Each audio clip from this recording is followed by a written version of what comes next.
कर्म का बंधन अवश्य निर्मित होता है, किंतु कार्य का बंधन निर्मित नहीं होता पार्थ।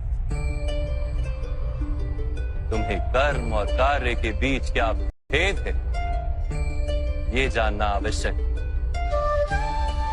सभी कर्म कार्य, किंतु सभी कार्य कर्म नहीं।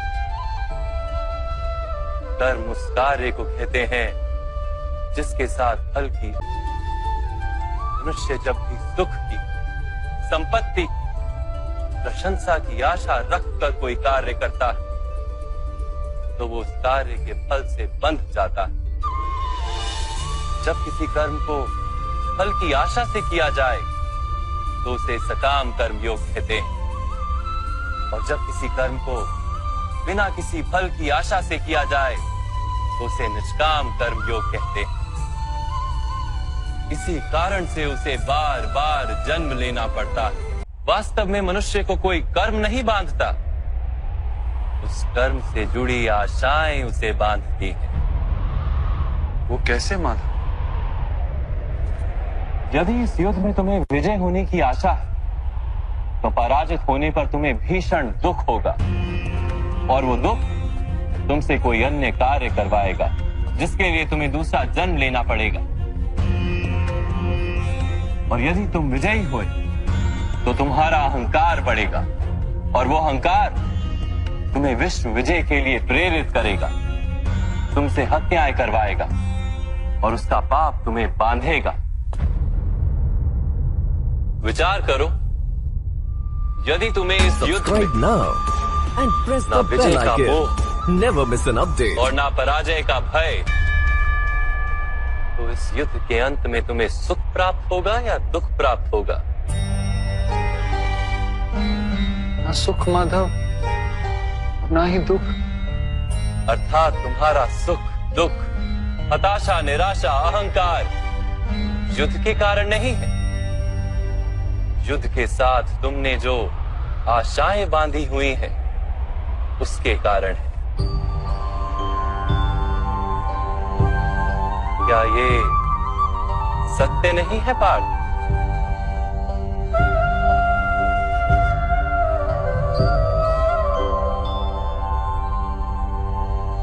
सुख दुखे समे कृत्वा लाभा लाभो जया जयो ततो युद्धाय युज्यस्व नैवं पाप मवाप्स्यसि। अर्थात सुख दुख को समान मानकर लाभ हानि जय पराजय का विचार किए बिना यदि तुम युद्ध करोगे कौन्तेय, तो तुम पाप के भागी नहीं बनोगे।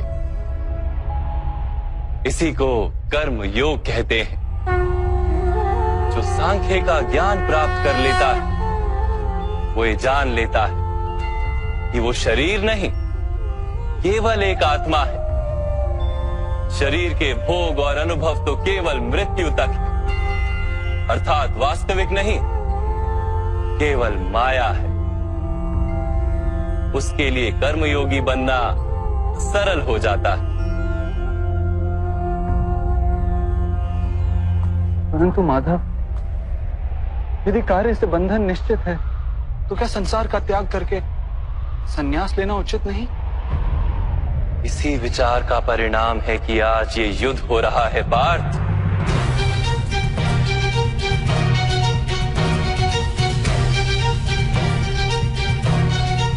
विचार करो, जब सत्व गुण से भरे धर्म को जानने वाले लोग कर्मों का त्याग करते हैं, तब अधर्म से भरे लोग भी संसार को चलाते हैं।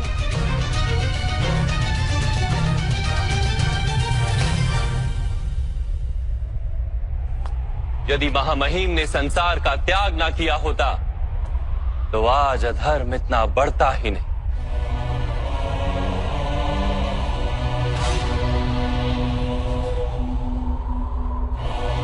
और तुम्हारे पिता ने यदि संन्यास ना लिया होता तो आज भ्राता युधिष्ठिर सुख से राज कर रहे होते।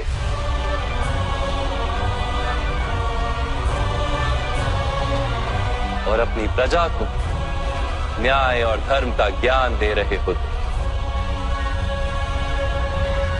किंतु दुखदायक बात तो यह है पार्थ कि सत्व गुण से भरे मनुष्य ही संसार को लाभ दे सकते हैं, किंतु वो ही संन्यास का विचार करते हैं। जैसे जल तो भाप बनकर उड़ जाता है और कीचड़ वहीं पड़ा रहता है, वैसे सत्वगुणी सज्जन लोग तो संसार का त्याग कर देते और तमस से भरे अधर्मी लोग संसार में कार्य करते। इसी कारण से संसार में पाप और अधर्म बढ़ता है।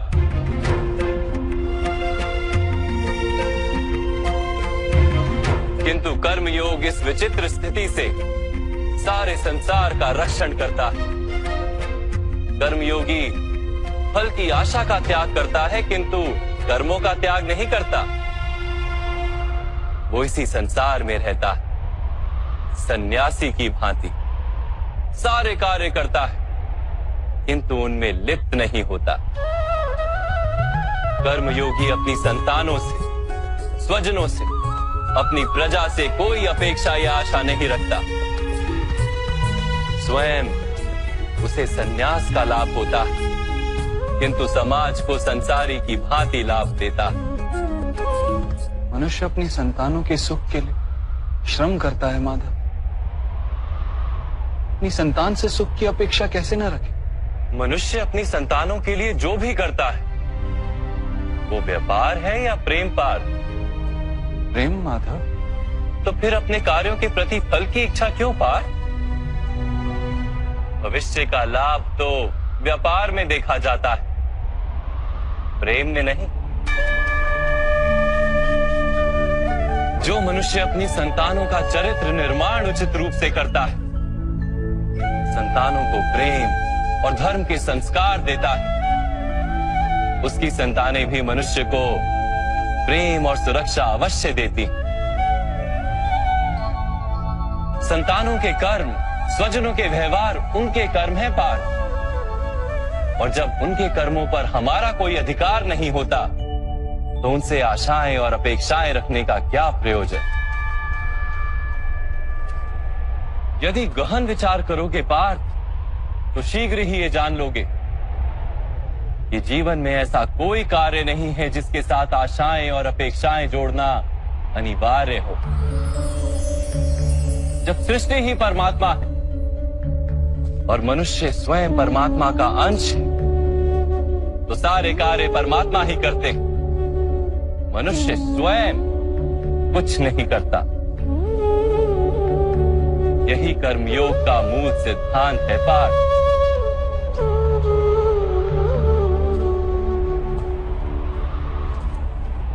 तुम्हें भी कर्मयोगी बनकर ये युद्ध करना आवश्यक है पार्थ। त्रिगुणिया विश्या वेदा निस्त्रे गुणियो भवार्जुना निर्द्वंद्वो नित्य तत्वस्थो निर्योग क्षेम आत्मवान। 3 गुणों का त्याग करके निर्गुण बन जाओ पार्थ। इस द्वंद्व से मुक्त हो जाओ। सदा सत्व अर्थात परमात्मा में बुद्धि लगाकर कर्तव्य का वहन करते रहो। कुछ प्राप्त करने की इच्छा और कुछ प्राप्त किए हुए का रक्षण करने का विचार त्याग दो पार्थ, और अपनी आत्मा को स्वतंत्र कर।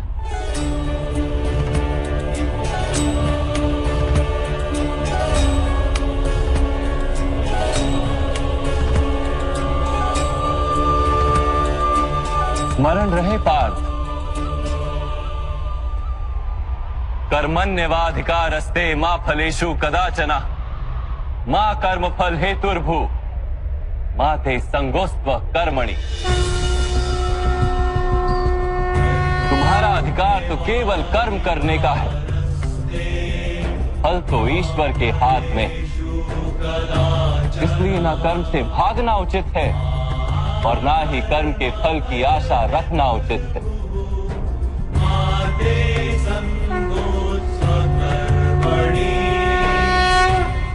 जो फल का त्याग कर दे परंतु कर्म का त्याग ना करे, ऐसे कर्म योगी को कैसे जाना जा सकता है माधव? विश्या विनिवर्तन्ते निराहारस्य देहिनः रसवर्जम रसोप्यस्य परम दृष्टवा निवर्तते। सुनो पार्थ, जो स्वाद से छूटने के लिए भोजन का ही त्याग कर देता है, वास्तव में उसके मन से स्वाद की लालसा कभी जाती ही नहीं। उसे दोहरी हानि होती। एक तो वो निर्बल हो जाता है, जिसके कारण परमात्मा को प्राप्त करने का जो प्रयत्न अनिवार्य है उसे वो नहीं कर पाता। और दूसरा, सदा ही उसका मन स्वाद की लालसा से भरा रहता है। इसलिए भोजन का त्याग करने से उत्तम है स्वाद की लालसा का ही त्याग कर दिया जाए। कर्मयोगी अपने मन की सारी लालसाओं को खींच लेता है, जीवन को कर्तव्य मानकर कार्य अवश्य करता है, किंतु उन कार्यों से जुड़ता नहीं। और बात, जो व्यक्ति अपने कार्यों से आशाएं और इच्छा नहीं रखता, उसी के कार्य पूर्ण होते हैं। एक असफलता से दुखी होकर जिसका मन डोलता नहीं, एक सफलता से आनंदित होकर जो स्वयं को सर्वश्रेष्ठ नहीं मानता, ऐसे ही व्यक्ति को कर्म योगी कहते हैं। और ऐसा व्यक्ति जीवन में बार बार सफल होता है।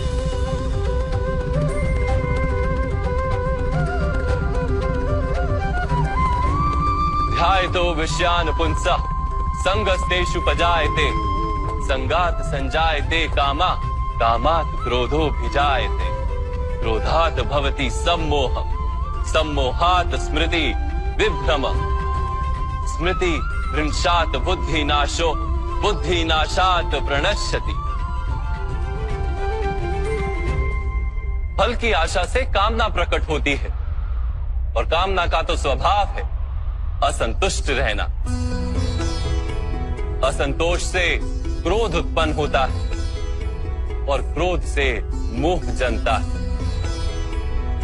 मोह के कारण व्यक्ति आचार और व्यवहार का ज्ञान ही भूल जाता है।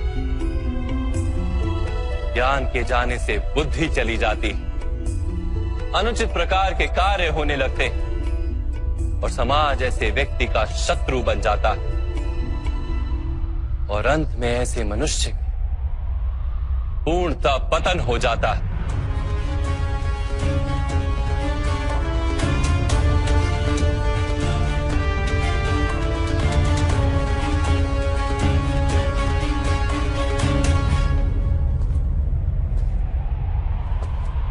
जैसे भ्राता दुर्योधन, उनके सेनापति महामहिम उनके ही शत्रु हैं, और तुम्हें विजय का आशीर्वाद दिया।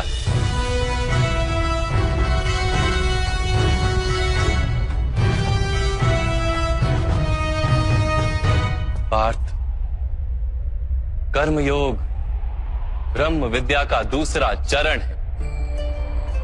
परमात्मा में अपनी बुद्धि स्थिर करो, स्वयं को आत्मा जानो, मिथ्या बंधनों से मुक्त हो जाओ, और फल की आशा का त्याग करके केवल कर्म करते रहो।